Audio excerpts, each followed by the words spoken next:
Welcome back to Race Day for the FINA World Championships in Barcelona, sponsored by Speedo. I'm your host, Tiffany Elias. Now, we just completed the second to last day, and it was short events across the board, except for a phenomenal 800 free final from the ladies at the end. Let's go ahead and bring in Jeff Cummings, who is live from the pool deck in Barcelona.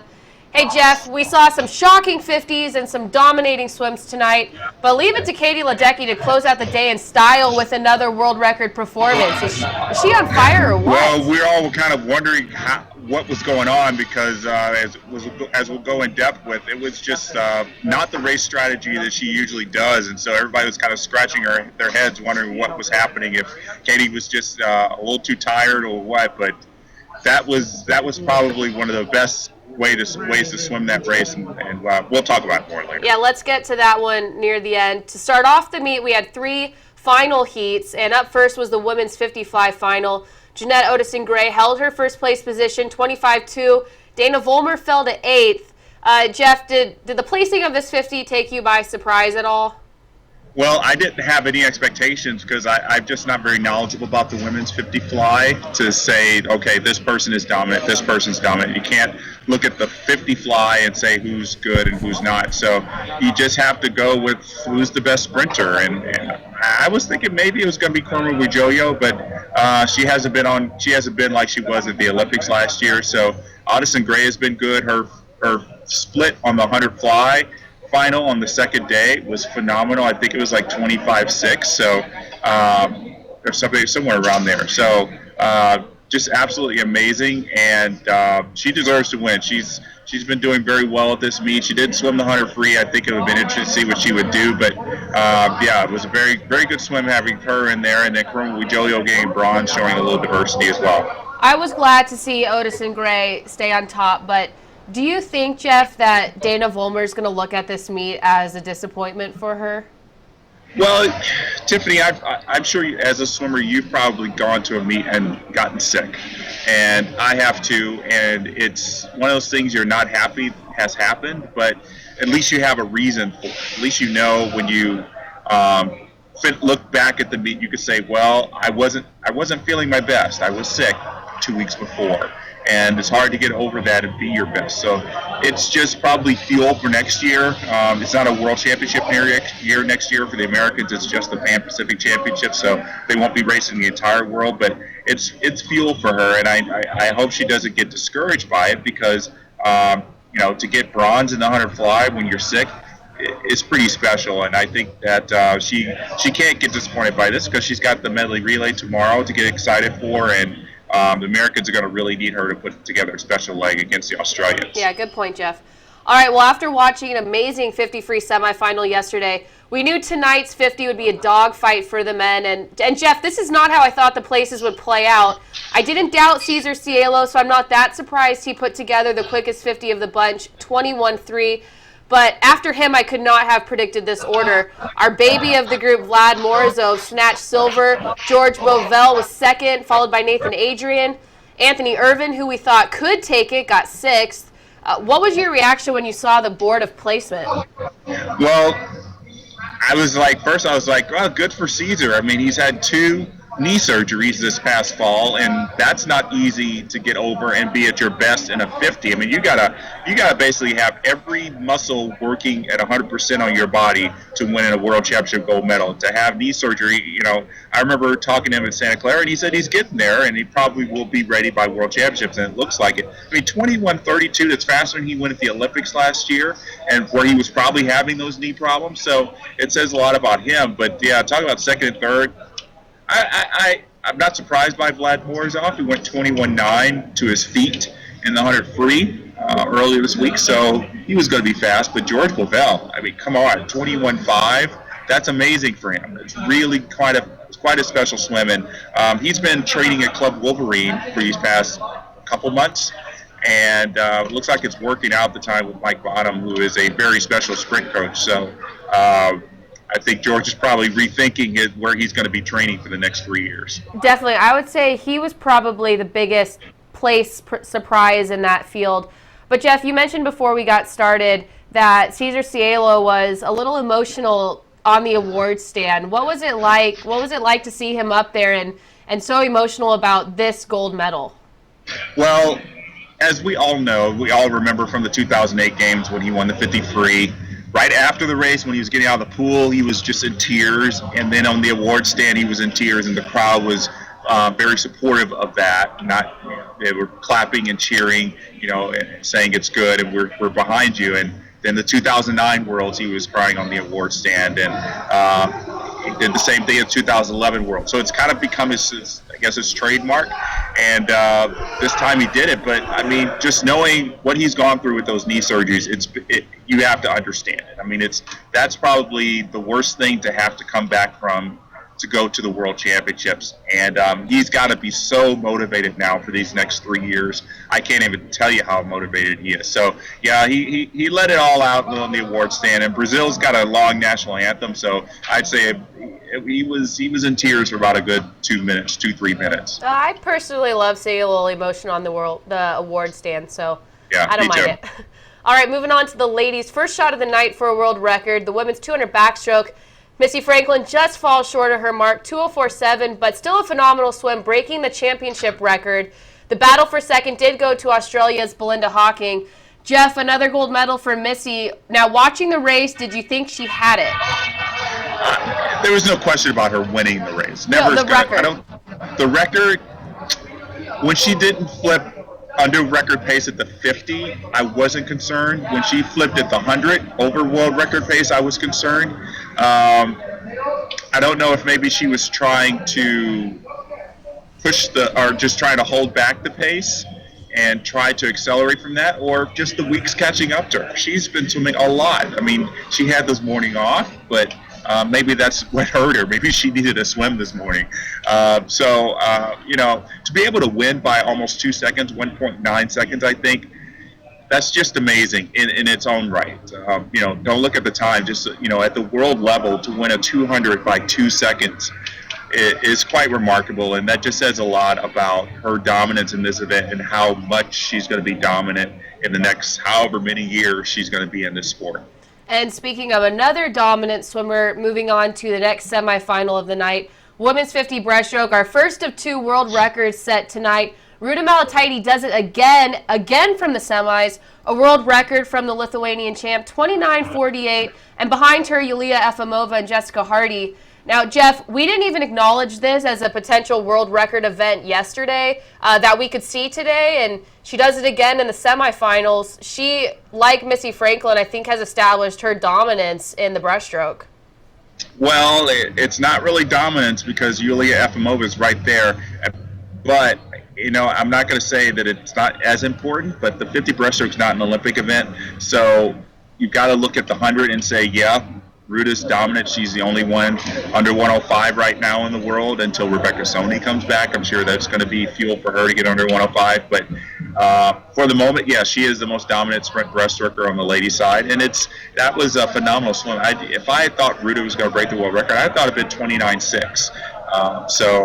I know 2:10s you probably think is not much, but it is in a 50, and it kind of scares me to think if she's going to lower that even further tomorrow in finals, if Yulia could do it as well, because and Jessica Hardy too. I think she's going to be in there as well. I don't know if she's got a 29.4, 29.5 in her, but she won in 2011, and I think she wants to win again. Yeah, we'll see what the ladies have tomorrow in that event. All right, on to the men's 100 fly final. Now, after yesterday's semifinal, we couldn't wait to see the battle between Ryan Lochte and Chad Leclos. Well, it didn't quite turn out that way. Chad Leclos took the gold. Lochte falls to 6th. Laszlo Che with the silver. Now, Jeff, was the 100 fly we saw Lochte put together last night probably the best it's going to be, at least this season? At least this season. Well, it's the end of the season, so it's the last 100 fly. Well, we'll see him in the medley relay tomorrow, but to go 51.4 is really good for him, and I think looking at it, he should be happy he was 6th in the world in his first 100 fly final. I mean, think about that. I mean, he's never done the 100 fly in the world, and he's done 6th place. I mean, that's pretty special. But I'm more just scratching my head over Laszlo Che. I mean, he's been 200 IMer, 400 IMer, 200 flyer all these years, and all of a sudden he decides, I'm going to swim the 100 fly, and he gets 2nd place. I mean, that's pretty special for him to be able to switch gears like that. Maybe it's something he's redefining himself this year in the next Olympic cycle. Maybe he doesn't want to do the 400 IM. He's not swimming the 400 IM here in Barcelona. So maybe this is a way for him to say, I'm going to start being a sprinter. Yeah, great swim for him, and similar to George Bovell, more impressed with some of those second and third place finishers than the first. All right, 2 semifinal events followed. First, the women's 50 free. Kate Campbell will take lane 4 tomorrow in the final, followed by Renomi Kromowidjojo and the 50 fly champ Odison Gray.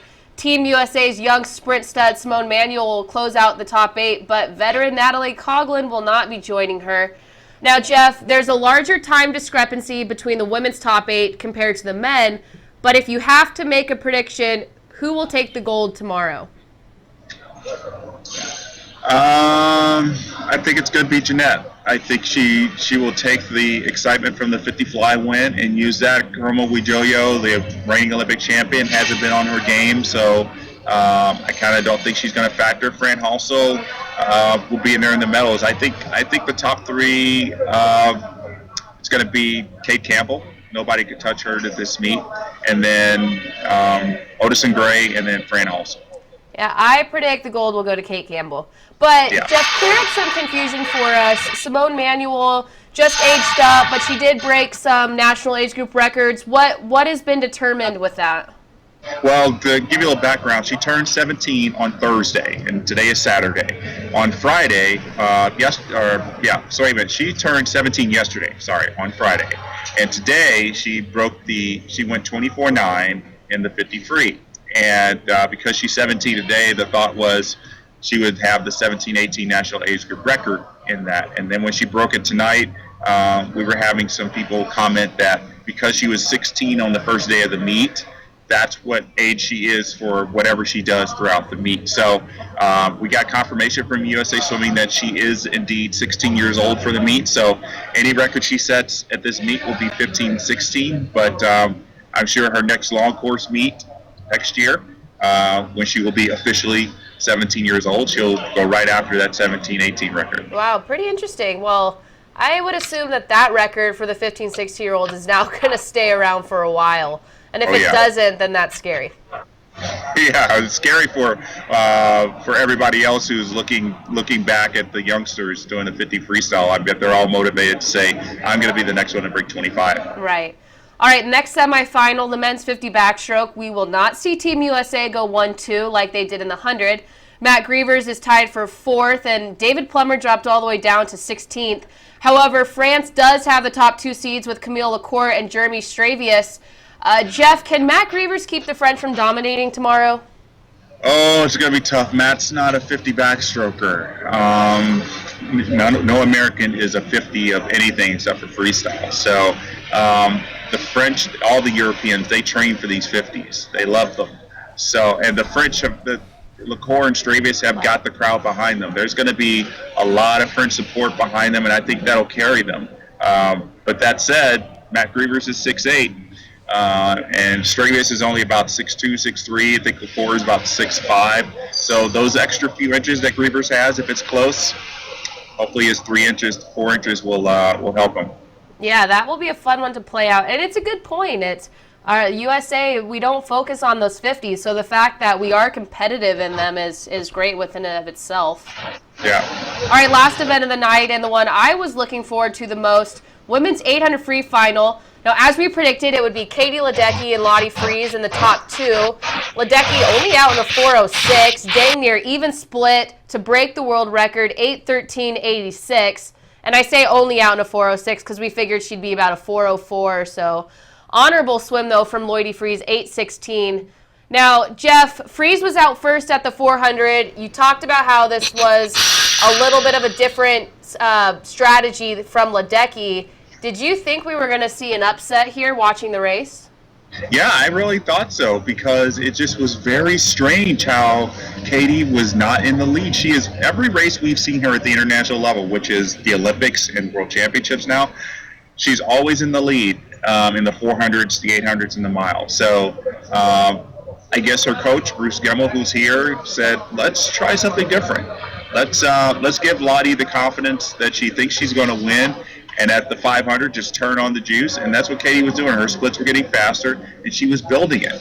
And I don't know. She probably is thinking that's a better strategy for me because it probably hurt a lot less. I don't know. One wonders if she had gone out faster, if she had would be able to go faster in 8:13. But we'll take it 8:13 right now, and they can go back and reevaluate and wonder if next year they should try to go out faster to see how that one does. She won't be swimming against Fries next year because Fries will have the European Championships. Katie will have Pan Pacs, so they'll have a virtual race against each other. And I think there's a mile at Pan Pacs, so maybe they'll have a virtual race there. But this is becoming a great rivalry, if I have to say, because Lotte has really dropped a lot of her time, and she's been on the scene forever.